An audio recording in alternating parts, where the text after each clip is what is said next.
Assalamualaikum dan selamat malam. Terima kasih kerana masih bersama-sama saya di dalam program YouTube channel Sembang-Sembang bersama Abang Mi. Okey, rancangan kita hari ini adalah untuk nak review dan unbox alat Garmin MK2i. This is alat dia, kan? Alat Garmin Garmin MK2i ataupun Mark 2i. Saya tak pasti mana satu yang betul. Okey, untuk mana-mana rakan yang nak tahu cerita ni lebih lanjut, jangan lupa saksikan video saya sampai habis. Dan rakan-rakan yang baru saja mengikuti channel saya, jangan lupa untuk subscribe, like, komen dan share. Aktifkan selang anda.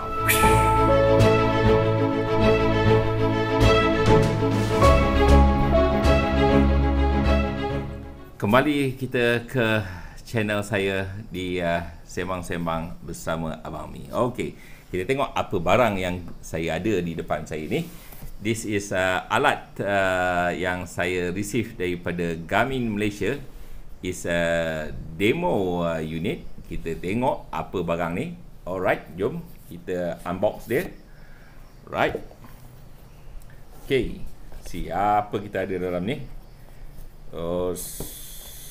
Alright. Okay, this is the one. Jom kita tengok apa lagi dia datang. Unit ni dia datang 1 jam. Okay, alright, kita tengok sini.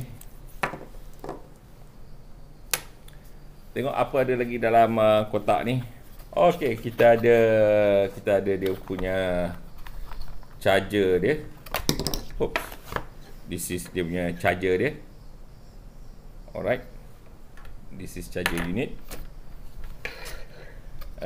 Lagi kita ada strap. This dia punya extension strap dia. Dan dia datang sekali dengan dia punya manual. Dan selain daripada tu, Garmin juga menghantar saya unit ni. This is dia punya transmitter. Okay, this is transmitter yang agak berlainan sikit. Yang lain semua guna teknologi radio, but this one menggunakan teknologi sonar. Okay, dive komputer ni mempunyai 5 butang. Kita tengok apa butang-butang ni. Okay, kita tengok dekat sini dia ada butang enter dekat sini. Okay, kemudian dia ada butang light dekat sini. Dan dia ada butang menu dekat sini, butang apa ni, up and down dekat sini untuk you nak pilih. Once you nak klik enter, you pilih butang yang atas, sebelah kanan atas, dan yang belah bawah ni is untuk back dan escape untuk kalau you nak patah balik. Okay, this is single gas. Single gas ni untuk kalau saya gunakan air biasa ataupun saya gunakan nitrox.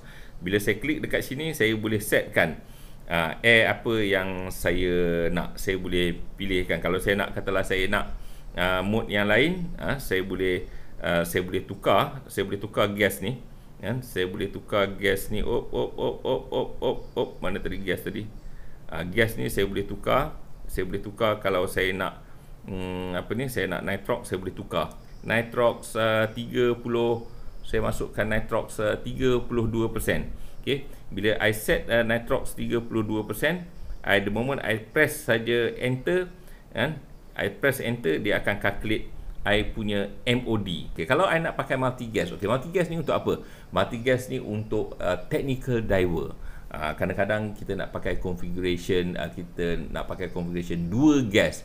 Satu mungkin nitrox, satu air biasa. Kadang mungkin saya nak pakai bottom gas, ataupun saya nak pakai gas helium apa semua. I boleh klik dekat sini, kan? I boleh pilih, I boleh setkan air apa yang I nak pakai. Kemudian lepas tu di sini pun I boleh guna untuk CCR. Maksud dia untuk I pakai rebreather. Gauge mode I boleh guna untuk upnya, dan dia sebenarnya ada banyak. I boleh gunakan juga untuk nak plan dive.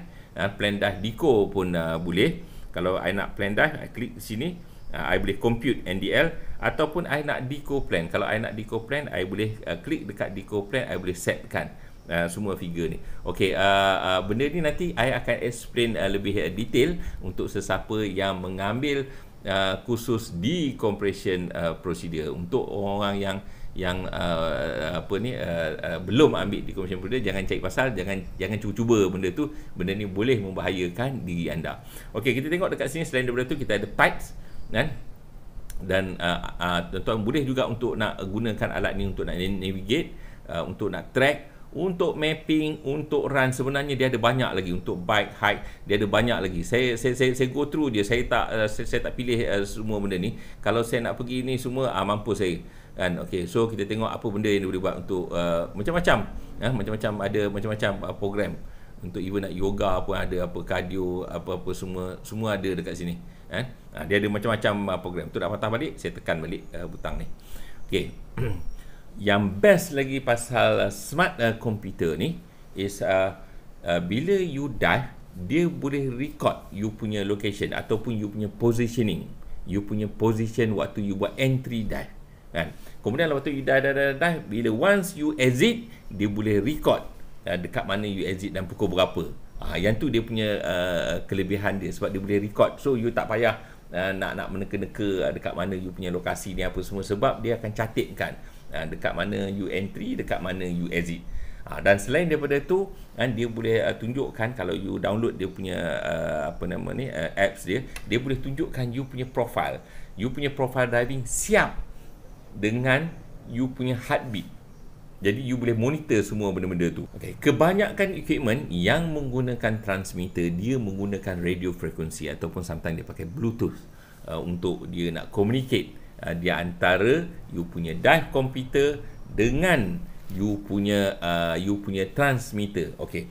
Untuk alat MK2I ni, dia menggunakan teknologi akustik ataupun sonar untuk dia berhubung dan dia berkomunikasi. Dia punya kelebihan dia di antaranya is dia boleh pergi jarak yang lebih jauh berbanding dengan transmitter yang ada di pasaran. Okey, satu lagi yang best pasal alat ni, kalau you instructor, you boleh setkan you punya transmitter ni dekat student-student you punya regulator, dan you boleh monitor diorang punya air dekat dalam you punya smartwatch ni. Dan satu lagi yang saya suka pasal alat ni, selalunya kalau kita ada problem ataupun dia ada alert, selalu macam mana alert tu dia buat? Dia akan selalunya, kebanyakan dive computer dia akan keluarkan bunyi ting ting ting ting ting ting untuk nak alert you.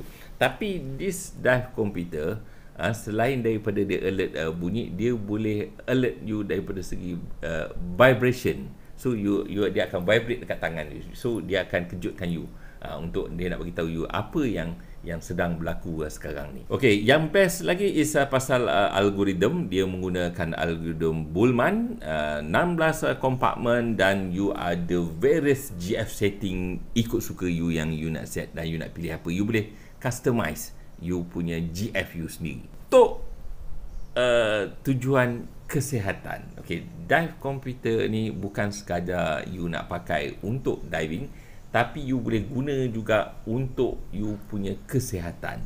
Okey, dia boleh monitor you punya heartbeat, dia boleh monitor you punya oksigen, dia boleh monitor you punya step, berapa kalori yang you dah pakai, dia boleh monitor you punya tidur, dia boleh monitor you punya stres, dan dia boleh buat analisis you punya body battery. Body battery ni macam contoh, bila dia boleh tengok bila you rehat, you rehat tu macam you charge bateri body you. Bila you stress, you dah guna banyak tenaga, so berapa banyak bateri you habis, so you boleh tahu sama ada you cukup rehat ataupun you tak cukup rehat. Okey, untuk smartwatch, you boleh install macam-macam software ataupun you boleh install macam-macam apps yang you boleh link dengan you punya handphone you. You boleh screen incoming call sebelum you nak angkat. Kalau katalah let's say you ada dekat meeting, you boleh handphone you boleh silentkan handphone you. Kemudian kalau ada apa-apa incoming call, dia akan alert dekat you punya dive watch, sama ada you nak jawab ke ataupun you tak nak jawab.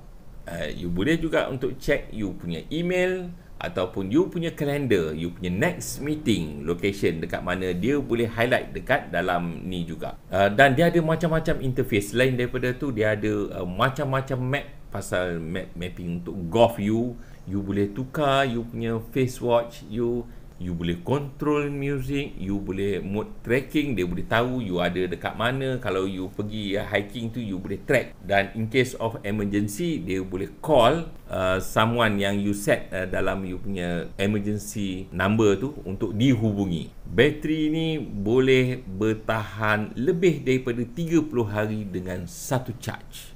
Dia bergantung kepada apa sensor yang you pakai. Kalau you activate banyak sensor-sensor dalam smart computer ni, of course you akan drain a lot of battery. You kalau you on, sebab dia ada GPS kan, kalau you onkan GPS, you onkan untuk tracking you punya heartbeat you untuk sela beberapa minit, you masukkan lagi sela untuk monitor you punya oxygen level, untuk detect you tidur, you sleep dan lain-lain. Bateri you mungkin akan cepat habis. Kalau bateri you nak dekat habis, you boleh switch ke battery saver. So apa yang dia buat, dia akan switch, dia akan putuskan connection you dengan handphone, dengan semua sensor-sensor lain, dia akan putuskan untuk nak prolong supaya dia dive komputer ni boleh pakai lebih lama. Jadi apa pandangan saya pasal dive komputer ni ataupun smartwatch ni? Okey, untuk those yang diver-diver yang aktif dengan aktiviti lain seperti hiking, cycling, golf, macam-macam, I sangat sarankan untuk you all ada sebiji smartwatch ni. Okey, satu lagi yang I suka pasal dive computer ni is dia boleh analyse, dia boleh keluarkan report pasal kita punya kesihatan dan dia simplifykan. Okey, tengok dekat sini. Okey, alright. Okey, dekat sini apa kita buat? Okey, kita klik butang connect. Okey. Kemudian bila saya tekan my day ni, dia akan bagi tahu saya punya heart rate saya berapa body battery saya, stress level saya, berapa step yang saya dah jalan hari ni, kemudian berapa tangga yang saya dah naik, berapa kalori yang saya dah burn. Kemudian lepas tu dia juga boleh keluar report. Garmin MK2i ini memperkenalkan banyak teknologi-teknologi baru yang tak pernah dibuat oleh dive komputer yang lain yang sebelum ini. Okay, antaranya adalah teknologi sonar, dan dia banyak information yang kita boleh retrieve daripada sini. You boleh dapatkan information pasal you punya weather, dia punya tide dan sebagainya. Bukan semua dive komputer mampu nak bagi maklumat-maklumat seperti smartwatch ni. Dan di antara sebab lain kenapa saya suka sangat pakai alat ni, saya ni dah beruban, umur saya dah lebih 53. Saya di antara orang yang ada risiko kesihatan dan saya perlu jaga kesihatan saya. Jadi dive komputer ni memberi banyak maklumat mengenai kesihatan saya. Hari ni saya dah berapa banyak saya dah jalan kaki, berapa jauh dah saya jalan, bagaimana rehat saya, sama ada saya cukup tidur ataupun tidak. Dan dia juga boleh monitor saya punya saturation of oxygen. Kalau rendah sangat, we need to do something, ataupun kita boleh buat check up. Jadi alat ni dia banyak memberi alert kepada saya kalau ada apa-apa yang tak kena. Kalau misal kata kalau saya punya heartbeat saya terlalu rendah pun dia akan notify. Kalau heartbeat saya terlalu kuat pun dia akan notify saya. Bila setiap pagi bila saya bangun, saya cukup tidur 8 jam, saya boleh tengok tidur saya boleh analyse tidur saya boleh tengok report tu di dalam saya punya apps. Jadi misal kata ada hari-hari kadang-kadang saya mungkin tidur lewat, saya tak cukup tidur 2 jam. So saya tahu saya tak cukup tidur berapa jam.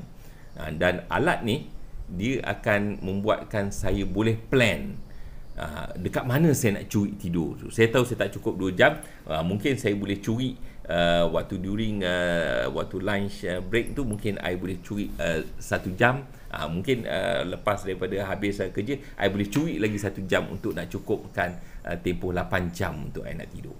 Saya perlu cukup rehat, saya perlu cukup tidur, saya perlu monitor saya punya heartbeat supaya heartbeat saya tak pump terlalu kuat. Jadi semua maklumat-maklumat kesihatan yang saya terima dekat dalam ni dianalyze, dan saya tahu saya boleh plan. Saya boleh rancangkan. Katalah kadang-kadang bila saya tak cukup exercise, katalah kadang-kadang saya ada keperluan untuk nak pergi kedai dan untuk nak beli barang. Jadi kalau saya tahu saya tak cukup berapa step, instead of saya pergi ke kedai itu naik kereta, saya boleh pergi ke kedai itu dengan jalan kaki untuk nak cukupkan step saya pada hari tersebut. Seperti mana yang tuan-tuan tahu, saya menggunakan peralatan Garmin InReach Mini 2. Is a satellite communicator yang boleh menentukan lokasi di mana saya berada. Saya boleh activate panggilan kecemasan SOS dekat mana saya berada walaupun line telefon tiada di situ. Jadi, penting ke alat ni? Of course, alat ni penting. Untuk orang seperti saya yang mempunyai risiko terhadap kesihatan, apalah sangat harga equipment ni berbanding dengan kepentingan kesihatan saya. Okey, selain daripada tu, ada juga yang mempertikaikan, dia kata display unit ni tak cukup cerah. Benda ni is a very subjective, sebab bila you menggunakan OLED ataupun LED yang cerah tu, dia menggunakan banyak tenaga. So, dia drain bateri you sangat cepat. Dia kena preserve power yang ada dekat dia punya dive komputer ni. Jadi, apa yang dia buat, dia kena switch off bila masa tak pakai. Jadi, kalau you tengok you punya jam, kan, dia akan ada black screen. You tak nampak apa-apa pun. Kalau you nak tengok jam, you kena tekan satu button, then only baru you boleh nampak. Dia akan tunjukkan sekarang pukul berapa. So, apa yang penting dekat sini? Sama ada you perlukan display you yang cerah, atau you perlukan bateri you tahan lebih lama. Ataupun mana satu yang lebih penting? Adakah you pentingkan feature-features yang ada dalam smartwatch ni, ataupun you pentingkan display yang cerah yang jadi keutamaan you? Semua ni adalah terletak kepada diri you sendiri. You sendiri yang buat pilihan. Kalau you rasa display tu penting, so you pilihlah dive komputer yang memberi display yang cerah. Kalau you pentingkan feature-features yang ada di dalam dive komputer ni, so you pilihlah Garmin MK2i ni. Okey, itu saja review saya mengenai MK2i. Seperti mana yang saya maklumkan, review ini adalah mengikut pandangan peribadi saya. Mungkin berbeza dengan tuan-tuan yang lain. Sekiranya tuan-tuan ada pandangan lain, tuan-tuan boleh komen di bawah dan share bersama saya. Dan untuk mana-mana yang masih belum subscribe, jangan lupa subscribe channel saya, like, komen dan share. Aktifkan selang anda.